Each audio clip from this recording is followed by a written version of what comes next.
भारत के सदियों पुराने इतिहास में कई गौरवान्वित किस्सों के साथ छिपे हैं कई अनसुलझे रहस्य, ऐसे रहस्य जिनका सच जानने की जिज्ञासा पूरे देश को है। भारतीय इतिहास के इन रहस्यों ने सैकड़ों कहानियों को चर्चित किया है, जिन्हें कोई सच मानता है तो कोई बस अफवाहें। आज के इस एपिसोड में कुछ ऐसी ही घटनाओं के बारे में बात करेंगे जिनके बारे में जानकर लोगों को बहुत हैरानी होती है। साथ ही इनमें से कुछ के पीछे का सच जानने की भी कोशिश करेंगे कि ये बस कोई अफवाहें हैं या इनमें कुछ सच्चाई भी है।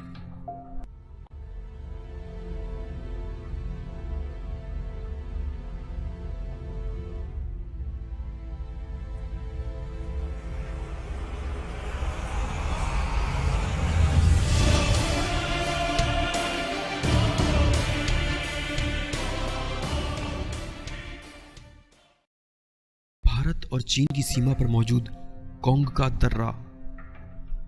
भारत और चीन के लोगों के हिसाब से भारत और चीन की विवादित सीमा पर यूएफओ यानी उड़न तश्तरियों का देखा जाना आम घटना है। दोनों तरफ के लोगों का कहना है कि भारत और चीन सरकार को यहाँ पर मौजूद यूएफओ बेस के बारे में पूरी जानकारी है, लेकिन शांति बनाए रखने के लिए दोनों देश इस बात पर खामोश रहते हैं। क्या ये खामोशी बस शांति बनाए रखने के लिए है या इसके पीछे कोई और राज छिपा है? आइए जानने की कोशिश करते हैं।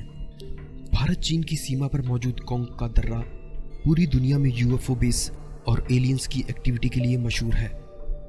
इससे पहले कि हम शुरू करें, आइए जानते हैं कि कोंग का दर्रा है क्या।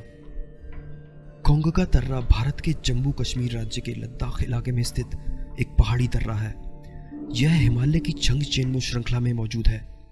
भारत के हिसाब से यह पूरी तरह से भारत की भूमि पर है, लेकिन चीन द्वारा नियंत्रित अक्साई चीन इलाका और लद्दाख के दूसरे इलाकों के बीच में चीन भारत नियंत्रण रेखा पर होने के नाते यह इन दोनों देशों के नियंत्रित इलाकों के बीच आता है। एक समझौते के कारण दोनों देश इस हिस्से में पेट्रोलिंग नहीं करते और यहाँ कोई नहीं आता जाता। पिछले कुछ समय में यहाँ पर यूएफओ बेस होने की खबरें मीडिया और इंटरनेट पर काफी चर्चित हुई, जिनमें कुछ घटनाओं को वहां पर गए लोगों और सैन्य कर्मियों ने अपनी आंखों से देखा। आइए देखते हैं वो कौन सी घटनाएं थी जिनसे इस इलाके को यूएफओ बेस होने का टाइटल मिल गया। सन 2004 लाहौल और स्पीति इलाका, हिमाचल प्रदेश। जियोलॉजिस्ट की एक टीम एक अभियान को अंजाम देने वहां पहुंची, जिसका नेतृत्व स्पेस एप्लीकेशन सेंटर अहमदाबाद के डॉक्टर कुलकर्णी कर रहे थे। टीम ने वहां 4 फीट लंबी रोबोट जैसी एक आकृति को देखा, जिसे उन्होंने कैमरे से फिल्माया भी था। ये रोबोट जैसी आकृति पहाड़ की चोटी के आसपास चल रही थी, जो बाद में अचानक से गायब हो गई। दूसरी घटना सन 2012 में 1 अगस्त से 15 अगस्त तक की है, जब भारत तिब्बत बॉर्डर पर पुलिस फोर्स और इंडियन आर्मी के द्वारा यूएफओ देखे जाने की खबरें सामने आईं। पुलिस ने बताया कि लद्दाख के कई इलाकों में 100 से भी ज्यादा ब्राइट ऑब्जेक्ट देखे गए थे। 2012 में एक बड़ी घटना घटी जब इंडियन आर्मी ने सितंबर महीने में चीन और भारत की सीमा पर पेंगोंग झील के ऊपर एक रिबन जैसी शेप का ऑब्जेक्ट देखा। आर्मी अपने मोबाइल ग्राउंड बेस रेडार को ऑब्जेक्ट के पास ले गई, पर रेडार उसे डिटेक्ट करने में नाकामयाब रहा। लेकिन यह ऑब्जेक्ट आर्मी को अपनी आंखों से साफ साफ दिखाई दिया, जिसको रेडार से डिटेक्ट करने में नाकामयाब होने के बाद आर्मी इस नतीजे पर पहुंची कि यह ऑब्जेक्ट किसी धातु का बना ही नहीं था। आर्मी ने अपना एक ड्रोन इस ऑब्जेक्ट पर छोड़ने की भी कोशिश की, पर ड्रोन के इसके पास पहुंचने से पहले ही यह ऑब्जेक्ट गायब हो गया। इसके अलावा वहां आने वाले तीर्थयात्री और दूसरे लोग अक्सर यूएफओ और एलियन एक्टिविटीज का जिक्र करते रहे। कुछ यात्रियों ने इस इलाके में खोज करने की परमिशन भी मांगी, पर उनकी ये मांग दोनों देशों द्वारा खारिज कर दी गई। ये खबरें कितनी सच हैं इनके बारे में कुछ नहीं कहा जा सकता। कुछ लोगों का मानना है कि ये बस इंसानों द्वारा फैलाई गई अफवाहें हैं, तो कुछ लोग इसे सच मानते हैं। हो सकता है कि दोनों देशों के बीच इस यूएफओ बेस को लेकर किसी तरह का कोई एग्रीमेंट हुआ हो। शायद दोनों तरफ की सरकारें सच को सामने ना लाने की वजह से इस मुद्दे पर चुप्पी साध लेती हैं। एलियंस हंटर का कहना है कि यहाँ रहने वाले लोगों ने कई बार पहाड़ के ऊपर यूएफओ को उड़ते हुए देखा है, हालांकि जानकार इस बात को नहीं मानते हैं। उनका कहना है कि यह विवादित इलाका बहुत ही दुर्गम और कठिनाइयों से भरा हुआ है, इसलिए यहाँ पर यूएफओ बेस हो ही नहीं सकता। सभी जानकारियों के बावजूद इसका सच सामने नहीं आ पाया। यहाँ यूएफओ बेस हो ना हो, पर यहाँ कुछ तो संदिग्ध है। Jodhpur sonic boom. 18 दिसंबर 2012 जोधपुर का एक आम दिन, जो कि एक ऐतिहासिक दिन में बदल गया, जब वहां के लोग एक तेज धमाके की आवाज सुनकर चौंक गए। सुबह करीब 11:25 पर जोधपुर के लोग एक बहुत ही तेज आवाज सुनकर चौंक गए, जो कि आसमान की तरफ से आई थी। आवाज को सुनकर ऐसा लगा जैसे वो किसी बड़े विस्फोट की आवाज है। यह घटना जोधपुर सोनिक बूम के नाम से जानी जाती है, पर सच में यह किसी बम धमाके से ज्यादा तेज थी। आवाज एक तेज धमाके की थी, जिससे जोधपुर के लोग डरकर ये मानने लगे कि माया कैलेंडर में बताया गया सन 2012 में दुनिया का अंत आ चुका है। माया कैलेंडर की सन 2012 में दुनिया के अंत की अफवाहों से डरे हुए लोगों ने धमाके के बाद सोचा कि ये तेज आवाज आने वाले दुनिया के अंत का संकेत है। इस तेज धमाके के बाद कई तरह की अफवाहें फैलने लगी। कुछ का कहना था कि यह आवाज किसी नई तरह के एयरक्राफ्ट की थी, जिसका एयरफोर्स के द्वारा परीक्षण चल रहा था। कुछ ने माना कि यह आवाज शहर के पास मौजूद किसी आर्मी कैंप के हथियारों के स्टोर हाउस में हुए धमाके से आई थी।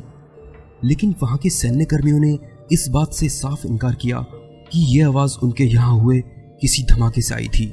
वहां के एक कर्मी ने बताया कि यह आवाज किसी धमाके का परिणाम नहीं थी और ना ही ये किसी एयरक्राफ्ट के परीक्षण से आ सकती थी, क्योंकि एयरक्राफ्ट या किसी भी धमाके का परीक्षण शहर के आसपास करना पूरी तरह से प्रतिबंधित है।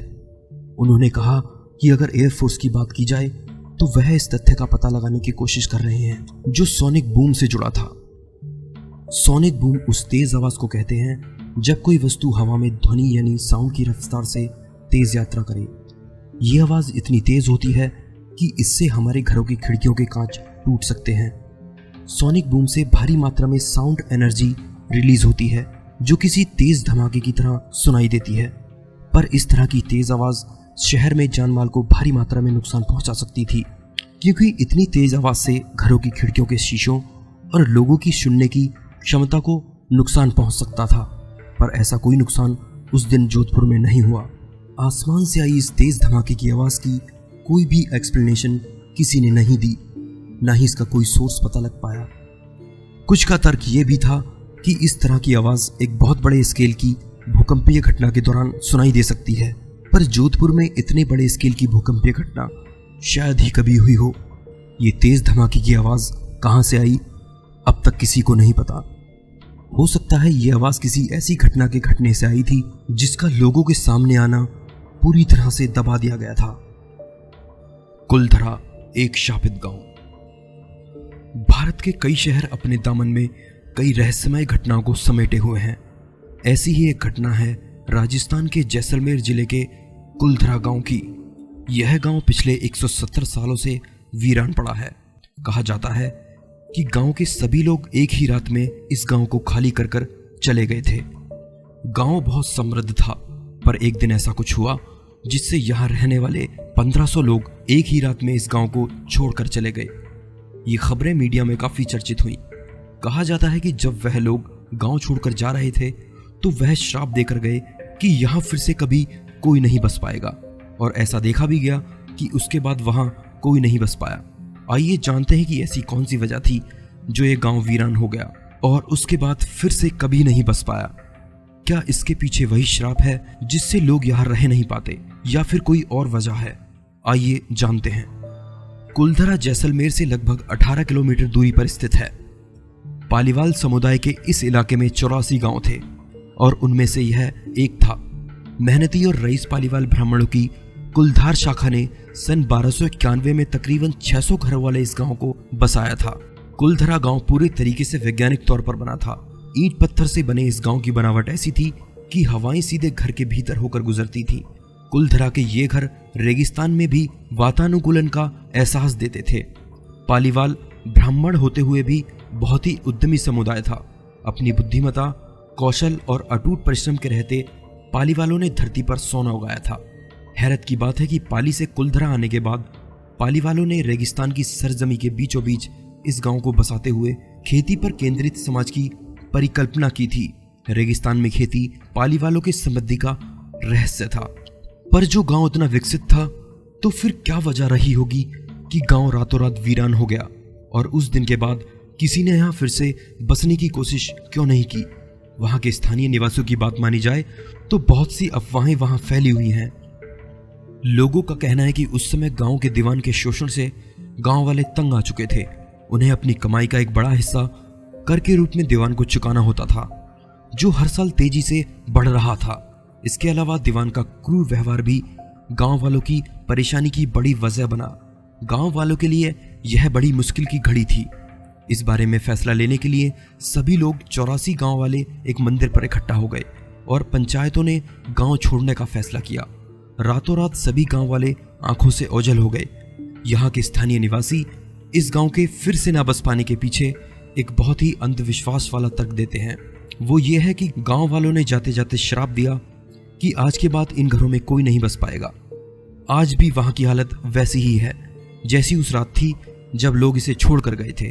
कुछ लोग तो यहाँ भूत प्रेत की घटनाओं का भी जिक्र करते हैं। तो क्या ये तर्क सही है? शायद नहीं। इस बारे में रिसर्च करने से गांव के खाली होने और फिर से न बस पाने की सही वजह सामने आई। 1815 तक आते आते गांव के सभी कुओं में पानी सूख चुका था। गांव में बस 1 या 2 ही कुएं थे जिनसे लोगों को पानी मिल रहा था। 1990 में हुए एक सर्वे के दौरान पता लगा कि पानी के नाम पर गांव में सूखी नदी थी जिसमें कहीं कहीं पानी रुका हुआ था। पानी की घटती आपूर्ति से वहां की खेती लगभग बर्बाद हो गई थी, जिस पर जैसलमेर सरकार के टैक्स का बोझ गांव वालों के लिए मुश्किल बन गया था। इस वजह से लोग गांव छोड़कर दूसरी जगह बसने पर मजबूर हो गए थे। मीडिया में फैली अफवाहों के हिसाब से ये गांव एक ही रात में खाली हो गया था, पर ऐसा नहीं है। यहाँ के लोग धीरे धीरे गांव छोड़कर गए थे। इस बात का पता 17वीं और 18वीं शताब्दी में हुए जनसंख्या के सर्वे से चलता है। पानी का कोई स्रोत न होने की वजह से अब वहां लोगों का रहना मुश्किल है। फिलहाल ये जगह टूरिस्ट प्लेस बन चुकी है। भारत के कोने कोने से लोग इस जगह को देखने आते हैं।